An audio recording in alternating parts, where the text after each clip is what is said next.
¿Sabes que no sé cómo presentarte? Yo tampoco lo sé, no te preocupes. Yo soy una especie de mezcla de varios intereses y soy una especie de persona que valora mucho el diletantismo, aunque siempre esté mal conceptuado. Esos seres que sabemos un poco de todo y no demasiado de nada. Lo cual es un concepto bastante medieval, porque el especialismo y la especialidad es algo moderno. Los especialistas surgieron después del Renacimiento. Los medievales estudiaban de todo un poco, ¿no? Lo que se llamaba el trivium y el quadrivium. Es que me dedico a hacer juegos de tablero de la época medieval. ¿Cómo surgió lo mío? Es un poco largo, pero la culpa la tiene la música. A mí me gusta mucho desde siempre la música medieval y siempre coleccioné discos y a partir de ahí me fui acercando a esta época que es muy larga, que generalmente el imaginario popular la subsume a 3 o 4 conceptos casi siempre oscurísimos, terribles, horribles: la peste bubónica, la lluvia espantosa, la violencia, la guerra, la muerte joven y todo ese tipo de cosas. Y es una época que duró 10 siglos, así que meterla entre estos 4 conceptos es muy limitado. Perdón la difonía, pero es un día medieval, con mucha lluvia. Sí. Entonces, uno de los descubrimientos que yo hice respecto de mis intereses fue el de los juegos de tablero. ¿Por qué? Porque a mí siempre me preguntaban, ¿es cierto que la gente en la Edad Media bailaba? ¿Será posible que haya música medieval divertida? ¿O todo era canto gregoriano? Es decir, no se puede imaginar de una época que haya habido cosas profanas, por ejemplo. Que la gente haya podido divertirse, que haya podido ser excesiva y muy excesiva. Y otra de las preguntas es, ¿hay juegos de tablero medievales? Y sí, hay juegos de tableros medievales. El ocio era una parte de la vida no demasiado extensa. Digamos, la parte de ocio no era demasiado extensa en la vida de alguien. Y estaba todo muy regulado por el tiempo canónico, porque el hombre medieval tenía una concepción del tiempo que derivaba absolutamente de el reinado de la Iglesia, ¿no es cierto? Entonces, las horas se dividían según las horas de la liturgia, es decir, maitines, laudes, primera, tercera, sexta, novena, vísperas y completas. Hasta para el hombre campesino eso era la división del tiempo. ¿Por qué? Porque en la Edad Media ¡ah, qué lindo! Están mis tableros ahí atrás. Recién los veo. Porque la perfección del mundo en la Edad Media se deducía de la perfección de Dios. Entonces todo lo que fuera parecido a lo que yo suponía que Dios era algo apto, digamos, para ser vivido. Lo que no era algo del orden de lo pecaminoso, ¿sí? Entonces, ¿qué pasa con el tiempo? Que el tiempo también tiene una parte que es ocio. Y ese ocio siempre debería haber estado, digamos, dedicado a alguna cuestión santa. Y los juegos no estaban dedicados a cuestiones santas. Por eso en la historia de la humanidad, sobre todo en la Edad Media, muchas veces se intentó prohibir lo lúdico, pero no por una cuestión moral, sino por una cuestión de disrupción en el tiempo sagrado. Ese era un tiempo profano. Entonces, hace poco, gracias a unos amigos que tengo que son recreacionistas históricos y que recrean cruzados, templarios en particular, me enteré, leyendo la regla de los templarios, que a ellos solo les permitían jugar un juego, que se llama molino. Bien, entonces había ciertas restricciones que las pusieron no solo las autoridades canónicas, sino también los reyes, los señores. ¿Por qué? Porque era un tiempo que ponía aparte, digamos, lo que era lo productivo y lo sagrado. Bien, ¿cómo llego a todo esto? Que a ustedes les va a interesar más quizás, cómo uno puede ordenarse para aprender algo respecto de lo que son los juegos medievales. Yo tuve que elegir, no tuve más remedio. Entonces, elegí entre dos culturas, dos tipos de culturas. Primero, ante todo, quiero aclarar que la Edad Media empieza en el siglo V y termina en el siglo XV. Empieza con la caída del Imperio Romano de Occidente y termina con o la invención de la imprenta, o el descubrimiento de América, o la caída de Bizancio.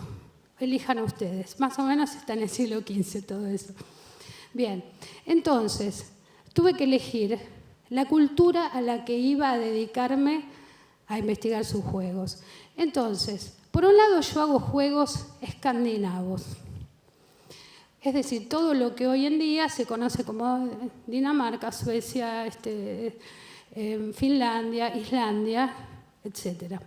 Y por el otro lado me dediqué a este rey maravilloso que se llamaba Alfonso X, que vivió en el siglo XIII y que fue el más grande compilador medieval de juegos de tablero de su época.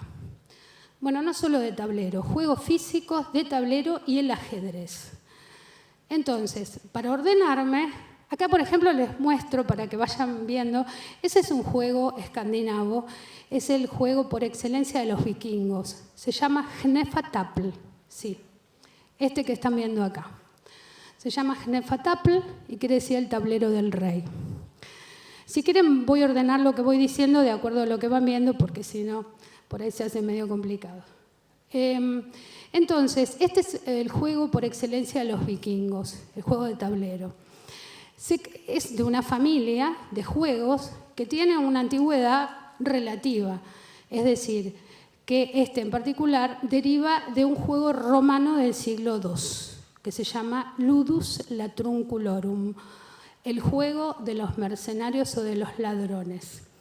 Lo jugaban los mercenarios, los soldados, y era una especie de bochorno jugar el Ludus Latrunculorum porque era como que si hoy en la escuela de la Armada se pusieran a timbear en la puerta, ¿no? Eso era una cosa así, esta moral tenía. Por lo cual fue prohibido también. Ahora bien, todos los juegos tienen un prontuario, por no decir una familia. Entonces, todos derivan de algún juego anterior. Y además fueron, de alguna forma, modificándose a través del tiempo. El tablero de... Acá tenemos otro de los que hago yo. Estos son fotos de los que hago yo. No, está bien, déjalo. Bueno, este juego, el Hnefatafl, era un juego que jugó la cultura vikinga. La cultura vikinga empieza en el año 750 y termina en el 1050, o sea que nada más duró 300 años. Los vikingos, tengo que aclararlo, no son una etnia, no son una raza, nadie tiene sangre vikinga, más allá de que alguno tenga sangre de zapatero, porque su abuelo del Piamonte se dedicaba a eso. El vikingo es un trabajo, es una actividad. Es una banda de tipos que ejercen el pillaje, el saqueo, la esclavitud y las incursiones marítimas en pueblos de otros pueblos para retirar, digamos, las mercancías, lo que sea, ¿sí? Así que todo aquel que le diga yo tengo sangre vikinga, ¿no es cierto?, y que sea como una especie de animal de lomo plateado, ¿no?, está, digamos, alardeando de algo que históricamente no es así. Los vikingos jugaban este juego que pertenece a una familia de juegos de la cual su precursor es el Ludus Latrunculorum, como les dije recién. ¿Cuál es la característica de esos juegos que se llaman tafl, que quiere decir tablero? La característica es que todos son juegos de diferencia de fuerzas. Un jugador tiene la mitad de fichas que el otro. El que tiene menos fichas tiene un solo rey. Hay un solo rey en el tablero y lo tiene el que tiene menos piezas, ¿sí? Entonces, la otra característica es que los que atacan, atacan siempre y los que defienden, siempre defienden. Otra de las características es que el rey es una figura inoperante, que solo sirve para colocarse en un casillero en particular, que es a donde solamente él puede colocarse y por lo tanto si se coloca ahí gana la partida el que lo terminó colocando ahí, ¿sí? El vikingo pensaba que el que tiene más ejércitos, más grande, los enemigos en este caso, no van a ganar porque tengan más soldados. Y el que lleva al rey no va a ganar porque tenga al rey que nosotros suponemos que es el monarca, que no es el monarca, sino simplemente va a ganar el que tenga más cancha para establecer una estrategia que permita que el rey salga por alguno de los 4 escapes, porque son los 4 extremos del tablero, los escapes del rey, o bien el contendiente logre capturar al rey antes de que llegue a esa posición. Bien, se le llama coloquialmente ajedrez vikingo no porque tenga algo que ver con el ajedrez, sino porque es un juego de estrategia abstracto, es un juego abstracto de estrategia pura. Diferencias con el ajedrez, los enemigos están colocados en los 4 costados. O sea que al inicio de la partida no están en el frente, ¿sí? Sí, vos anda pasando. Sí, los cuatro costados que tienen una rayita así, por supuesto que yo no me gusta. Las esquinas. No me quiero aburrir, entonces siempre hago los tableros de formas diferentes, ¿no es cierto? Conservando, por supuesto, el diagrama original. Los tableros históricos tienen 11 por 11 o 13 por 13. Los que son de menos son hijos del Hnefatafl. El ajedrez es de otra cultura, no tiene nada que ver con el Hnefatafl. El Hnefatafl da origen a otros juegos que son sus hijos, digamos, porque los vikingos, que eran buenos navegadores, dejaron este juego en otras culturas. Por ejemplo, en las Islas Británicas, en lo que hoy es Irlanda, aparece el juego Brandub, que es un hijo pequeño del Hnefatafl, ¿sí? Ese también es un tablero de Hnefatafl, ¿sí? El de 11 por 11 o de 13 por 13. En este caso creo que tiene 13, no me acuerdo. Porque a veces me encargan y me dicen, quiero uno de 25. No, discúlpame. ¿Vos querés un tablero histórico? Perdón, pero el juego sí. se juega de la misma manera, sin importar la El cantidad juego se juega de la misma manera, salvo 3 o 4 reglas diferentes. Perdón, una pequeña interrupción. Sí. El micrófono está abierto para poder preguntar lo que quieran. Si yo lo sé contestar, no hay ningún problema. Yo estoy acá, me piden los hacer. Los derivados del ajedrez vikingo todos son menores. Es decir, por ejemplo, tienen 7 por 7, 9 por 9. Por ejemplo, el ardrí escocés, que quiere decir rey alto, ardrí. ¿Por qué quiere decir alto? Porque es el único juego Tafl que muestra una de las características de los juegos Tafl, que es que el rey siempre tiene que ser más alto, la pieza. No son antropomórficas las piezas de estos juegos, ¿eh? El único que es más alto es el rey, o más decorado, ¿sí? Ahí después, en el salón, tengo algunos juegos, siempre van a ver que el rey es más alto. Después, el tablut finlandés, de la Laponia finlandesa, también es un derivado del ajedrez vikingo, más chiquito, ¿sí? También el ardrí escocés y el brandub irlandés. O sea que todos, digamos, van a tener las características similares. Por ejemplo, una de las reglas que es diferente en los derivados del ajedrez vikingo es que por la posición central, que es de donde sale el rey, porque el juego es radial, empieza en el centro y se expande para los costados, los peones no pueden pasar por ese lugar de donde salió el rey, en las versiones chicas. También en las versiones chicas las piezas se mueven de una o un casillero. En el Hnefatafl se mueven como la torre del ajedrez, todos los casilleros que quieras si no se interpone una pieza en forma ortogonal, ¿sí? Entonces, las diferencias de las reglas son consensuadas, porque en ningún lado están escritas las reglas. O sea, todos los historiadores de juegos... Sí. Una curiosidad. Sí. ¿Todas las piezas son planas, son chatas o, Sí. o están vistas en planta acá? No, todas las piezas que se encontraron... A ver, es más fácil encontrar tableros que piezas de juego, históricamente, arqueológicamente, porque las piezas se diseminan por ahí. Todas las piezas que se han encontrado son chatas o apenitas un poquito de altura. La única pieza más alta es la del rey. Los vikingos trabajaban muy bien el vidrio, como los romanos, y tienen algunas piezas muy lindas de vidrio que parecen murano, pero siempre son chatas. Y por supuesto, además tenían versiones de navegación, de tableros de navegación, que son tableros perforados. Claro, porque si no empezaban a jugar acá en Suecia y las fichas terminaban en las Islas Feroe, digamos, después de la navegación. Pero eran perforados y las piezas en ese caso eran pedazos de colmillo de morsa. Así que sí, las piezas son... Ustedes quizás en versiones comerciales de Hnefatafl van a ver piezas antropomórficas con vikingos, con unos escudos, berserkers mordiendo los escudos como así delirantes para ir a la batalla. Bueno, eso no existía. Eso es una traspolación del ajedrez Lewis, que es un ajedrez que se encontró en Irlanda y que se pasan las piezas, digamos, al Hnefatafl vikingo, pero no tiene nada que ver. Históricamente son chatas. ¿Sí? Así que si alguien tiene alguna otra inquietud.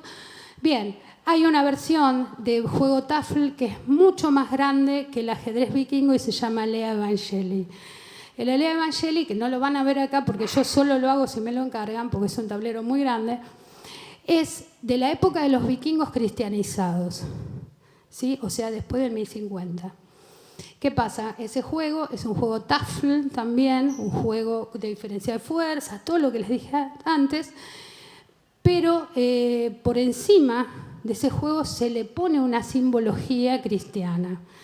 Entonces, a partir de ahí, cada lado del tablero va a corresponder a un evangelista, etcétera, etcétera. Por ahí yo había puesto una imagen, pero no importa, es como una especie de cartulario, una cosa muy antigua.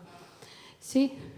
Bien, entonces, bueno, mi elección va por ese lado, por los juegos nórdicos, y por el otro lado, por los juegos que estudió, o que recopiló, mejor dicho, Alfonso X el Sabio. Alfonso X era como el rey del siglo XIII, ¿no? El que nos regaló, entre comillas, la estabilidad del castellano, por ejemplo. Cuando la gente dice, la Edad Media es aburrida, la música es aburrida, que yo no puedo imaginar que dos de las grandes instituciones que tenemos como bastión de nuestra cultura, que es el idioma y la universidad, nacieron en la Edad Media. O sea que no es así. Tampoco es la leyenda blanca del romanticismo donde todos son unicornios, princesas, hadas y reyes. No. Sí, perdón, alguien lo veo. Yo quería preguntar, Dime. ¿cómo hacen los historiadores para reconstruir las reglas de los juegos si no estaban escritas en ningún lado? Peleándose. Por ejemplo, bueno, es una muy buena pregunta. Por similitudes estratégicas, digamos. Por ejemplo, se supone que el Hnefatafl es deudor del Ludus Latrunculorum porque la forma de mover las fichas del Ludus Latrunculorum, que sí están relevadas, digamos, es similar a cómo se movían en el tablero vikingo. Entonces, como los tableros de la familia Tafl siempre tienen marcadas las posiciones iniciales de postura de las fichas, entonces se deducen que, digamos, los juegos centrales deben tener una relación con algunos juegos que se jugaban así en épocas anteriores. Ahora bien, vos de los juegos vas a encontrar 5 o 6 versiones de reglas. Yo tengo que elegir la regla que a mí me guste más. Incluso tengo que decirle a la persona que me pide un tablero, mira, si querés consensuar con tu jugador, con tu contendiente, consensúa tales, ¿cuál empieza? ¿Las negras, las blancas? Ahora bien, los movimientos y los tipos de captura sí, están deducidos de otros juegos anteriores que, digamos, de los cuales sí hay relevamientos, ¿sí? Entonces, vas a ver que es del orden del consenso entre los historiadores de juegos. Murray, por ejemplo, es un historiador muy importante para este tema y sobre todo de este tipo de juegos. Ahora, Alfonso X sí describió todos sus juegos. Lo que pasa es que lo describió en galaico-portugués y a veces no entendemos una pepa porque estamos muy lejos por ahí de ese idioma, ¿se entiende? Por ejemplo, los juegos de dados es muy difícil saber cómo se jugaban. Yo sé unos 10, ponele, unos 7, pero el resto se complica, ¿sí? Entonces, posteriormente en el Renacimiento sí hubo tratados de juegos bien explícitos. Y otros se deducen de escritos literarios, no de escritos de instrucciones, ¿entendés? Por ejemplo, hay una saga que se llama la saga de Gretis, de donde surge la forma de jugar a un juego que se llama el zorro. Ahí está, el zorro y los gansos. No hay reglas de ese juego, se deduce de un cuentito, por decirlo de alguna manera, escandinavo, en el cual ocupa, digamos, cada pieza una posición simbólica y se dice este va así, este va allá. Luego, por ejemplo, de este juego en particular, Alfonso X lo releva como un juego de su España, de su Castilla y León, y lo llama cercar a la liebre, mientras que los escandinavos le llaman Halatafl. Y en Inglaterra se llama Fox and Geese, o sea, el zorro y los gansos. Y en los tres lugares se juega igual. Digamos. Sí, perdón. Sí, disculpa, una consulta. En tu correlato, el tablut, ¿dónde entra? Perdón, del tablut. Bueno, el tablut es un juego también derivado del ajedrez vikingo, ¿sí? El tablut finlandés. Porque tablut es una palabra muy ambigua. Tablut quiere decir tablero y hay otro juego romano que se llama tablut. El tema es que como este juego se va como introduciendo en distintas culturas, dada la movilidad que tenían los vikingos, entonces cada cultura lo reeditó, digamos, de acuerdo a su idiosincrasia, digamos. Ahora sí, todos son menores, más chicos, ¿sí? El tablut finlandés es más pequeño. El más pequeño de todos es el brandu irlandés, el que tiene menos fichas, menos... el dibujito van a ver que es una cruz, ¿no? Tiene 8 enemigos y 4 defensores del rey, nada más. Mientras que el ajedrez vikingo tiene 12 guardias del rey y 24 enemigos. Y el Alea Vangeli tiene exactamente el doble, 48 y 24. Más un rey siempre, ¿sí? Sí.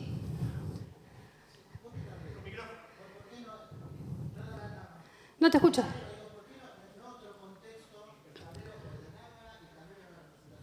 Sí, el tablero tal como lo has dicho vos. Igual, juegos, digamos, hay juegos... A ver, el concepto de juego es un concepto muy amplio, ¿no? En la Edad Media, por ejemplo, no había deportes. Nosotros estamos acostumbrados al deporte. Incluso mañana yo estoy en un evento que es una copa internacional acá en San Isidro, allá en San Isidro, de combate medieval, no combatiendo por supuesto, yo combato arriba de un tablero, pero bueno, todo el mundo cree que es una cosa recreacionista, medieval, ¿no? Es un deporte moderno que inventaron los rusos con armas medievales, con armas... Entonces nosotros tenemos deportes. En la Edad Media no había reglas en todas las actividades que se hacían. Entonces tenías juegos que eran físicos, que se desplegaban por ahí, como las justas, como la arquería, cuando no había guerra, la arquería, la ballestería, la justa, el torneo, todo eso era un deporte, era para el ocio de la nobleza, ¿sí?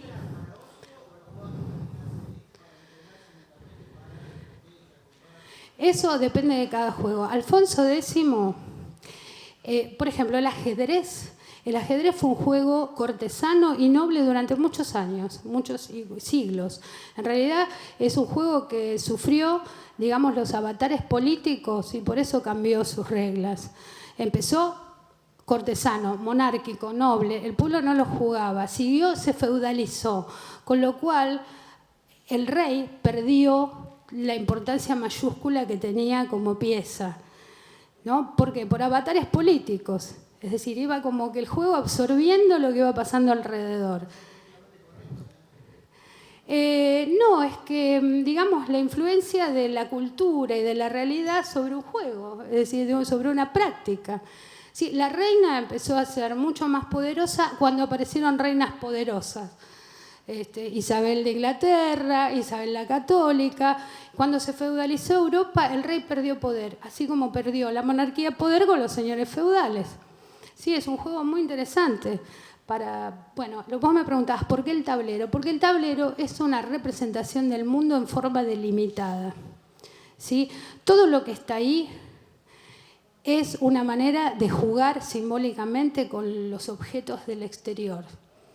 Y, por ejemplo, los vikingos decían que su líder tenía que ser un experto jugador de Hnefatafl, porque el tipo que no sabía manejar un combate en un tablero no lo sabía manejar en la realidad. Entonces, si ves otro tipo de juegos, ya no medievales, juegos egipcios, por ejemplo, el Senet, por ejemplo, que es un juego que pone en juego, valga la redundancia, todo lo que tiene que ver con la vida y con la muerte. Entonces, no por nada, ¿viste? A los tipos los enterraban, ¿viste? Con un juego de Senet, ¿sí? Entonces, el juego no es un mero ocio. De hecho, hay juegos relevados como completamente esotéricos. El molino es uno azul, no sé, que anda por ahí, está allá lo traje. El molino es un juego que representa un camino, igual que el juego de la oca. El juego de la oca que jugamos cuando éramos chicos, ¿viste? Tirábamos así, cuántas casillitas y todo eso. Ese juego, primero que es una espiral. O sea que imagen más esotérica que la espiral y aparte que se pierde en la noche de los tiempos. Bueno, segundo, que hay toda una serie de tareas, como el viaje del héroe sería, ¿no? Una serie de tareas para llegar a un lugar en particular. No digo yo que el juego sea esotérico desde sus principios, porque el juego se inició por un mero divertimento cortesano. La parte histórica del juego de la oca es que la primera fuente que tenemos es cuando Francisco de Medici se lo regala a Felipe IV para el casamiento. O sea que ni es un GPS para el Camino de Santiago, de los templarios, como hay mucha gente que quiere hacerlo más esotérico de lo que es, sino que era un divertimento, como el tarot. El tarot también fue un divertimento, no era una cosa divinatoria. ¿Sí? Las runas, por ejemplo, las runas es un lenguaje. Recién estaba hablando con un chico, no sé dónde está, que levante la mano, Ciro, por algo se fue, que me hablaba de las runas. La cosa divinatoria es New Age, digamos, es moderno. Es una... Sí, perdón.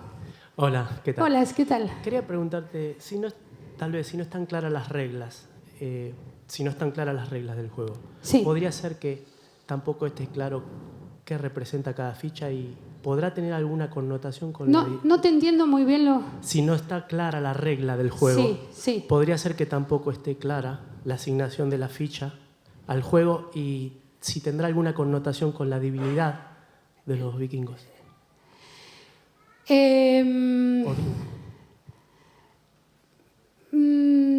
En realidad, los vikingos eran un grupo, podríamos decir, bastante, no quiero decir limitado, ¿no? Pero bastante pragmático, por decirlo de alguna manera, ¿sí? ¿Cómo? Sí, era bastante pragmático. Ellos usaban el juego para aprender estrategias bélicas. Ni siquiera lo usaban demasiado para divertirse, ¿sí? Entonces, por eso es importante estudiar a veces el contexto, ¿no es cierto? Porque nosotros tendemos a darle a las cosas a veces una connotación muy espiritual, o por ahí, ¿viste? Es Odín. Y no, Odín era un dios, siempre tengo un amigo que es medievalista argentino, Santiago Barreiro, si alguna vez lo quieren leer, es un tipo del CONICET que investiga las sociedades vikingas. Y él dice siempre, Odín era un dios cabeza de tacho. O sea, no es que era un dios, viste, complejo, ¿no? Como por ahí es el dios cristiano, es bastante complejo. Entonces es como que ellos no simbolizaban tanto, no tenían el tipo de simbolismo que por ahí nosotros le adjudicamos a la alta edad media, a la baja edad media, ¿se entiende? Entonces, sí, podés hacer aproximaciones. El asunto es que, como en toda ciencia, las cosas son hasta que alguien demuestra lo contrario, ¿sí? Entonces, para mí personalmente, el método de la navaja de Occam es fundamental. Es decir, como decía Sherlock Holmes, si hay dos explicaciones, siempre la más probable es la más sencilla, ¿no? Eso de vino, viste, un dios y le enseñó a los egipcios o a los incas a mover las piedras, es la más complicada, ¿se entiende? Entonces, todo va por consenso respecto de las reglas. Los historiadores han consensuado que esto era para enseñar estrategia bélica, ¿sí? A los niños, por ejemplo. Patricia. Sí. Ya casi para ir cerrando, Bueno, estamos en tiempo, pero este es el juego de la Oca que nos habías dicho antes. No, ese es el Valhalla, ese es un juego que yo hago, pero que no es Ese es histórico, tampoco. ¿sí? No es histórico, pero está derivado del Senet egipcio. Es una carrera de barcos, de 6 barcos, y los barcos tienen que entrar por la cola de la serpiente. Ese es el Oca que diseñé yo. Es un diseño bastante complejo en el sentido de que todas las casillas tienen figuras, que no es lo habitual, y tiene una peculiaridad, que es que todos los tableros medievales del juego de la Oca tienen la casilla 63. Los modernos no la tienen. Pero en la casilla 63 no se puede entrar porque es un jardín. Y uno llega a la última casilla y tiene derecho a entrar en esa casilla que no tiene número porque no es de este mundo. Es una realidad espiritual, digamos.